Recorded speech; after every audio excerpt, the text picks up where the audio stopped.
So, by the time you're watching this video, the New York Liberty game has probably already started. And things have been going from bad to worse for Satou Sabally. I'm going to talk a little bit later about her situation with Phoenix, how basically she implied that Phoenix didn't even want her. But it has just been a situation going from bad to worse for Satou. Like, to be honest, I think from the standpoint of we are here to judge what is on the floor.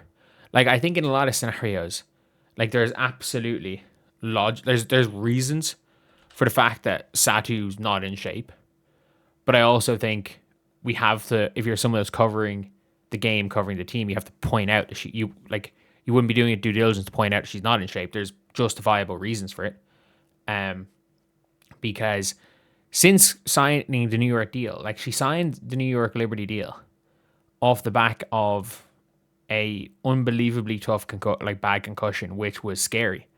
Like, if you saw the finals last year, it was a scary concussion, and I don't know if whatever medical team brought her off was borderline negligence. They tried to get her to walk it off. They yanked her up. It was awful. It was genuinely awful. But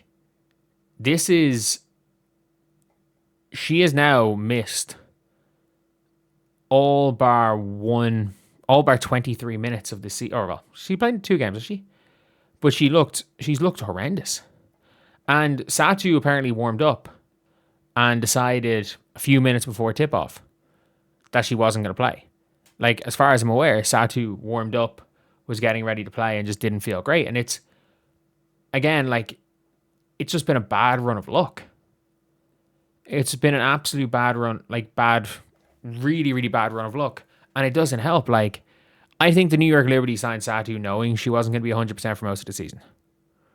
She's on a multiple-year deal. I think she might be on a 3-year deal, if I'm not mistaken. It's either 2 or 3, but she's on a multiple-year deal.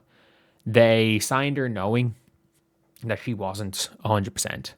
So it's not like a situation where they got screwed.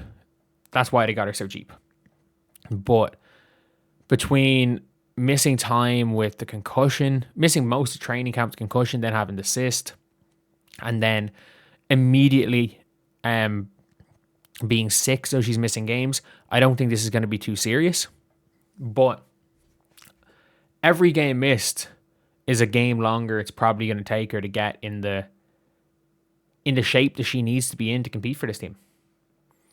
And I get it. A lot of people are probably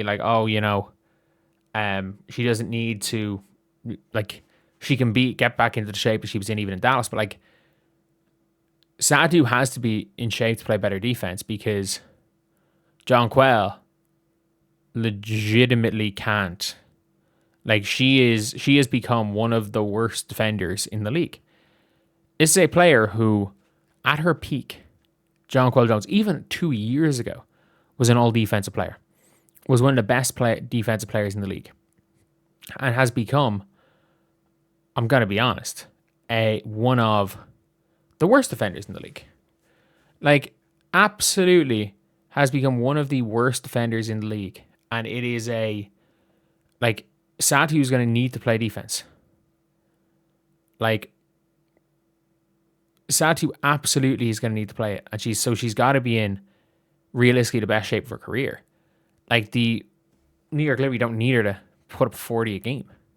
They don't even need to put her to put up 15 a game. And now, again, every single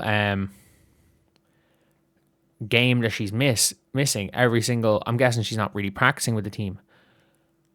The longer this type of thing is going on, the harder it's going to be for her to get back in shape, and the longer it's going to take. The one big positive is the fact that even if they're probably still going to make the playoffs, and there's the World Cup break, she'll be back home in Germany.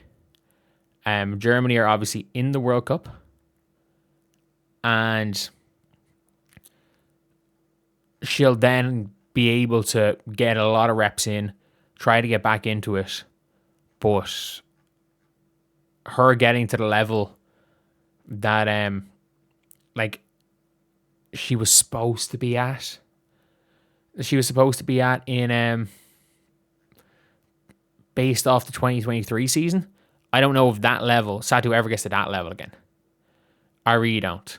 And it's just a tough one because none of these things seem to be her fault. Like, it is next to impossible. When you have a concussion that's ruled you out of any basketball activities for 7 months, it's nearly impossible to stay in shape. It is nearly impossible to stay in shape. And then as soon as you're coming back in, you then pick up something else. And then you're trying to basically play your way into shape and then immediately get sick. It's not a good situation for Satou. And again, these are all, like, I think people want to say with this when I'm like talking about Satou, is like, Satou being injured and missing games is very much different to my opinion of Satou as a player. I think Satou Sabally is a complete myth. I think Satou Sabally is a myth of WNBA past. She got a cool nickname and had one good season. She had one really good season and had a cool nickname. So it is what it is. That being said, if you are like the reasons why she's not on the floor have been bad luck. It's been an awful, awful lot of really, really bad luck. And yeah, if you're the Liberty, it's not ideal because Breanna is now injured as well. It's going to be extremely difficult for the New York Liberty to go and to literally go out there and win games right now.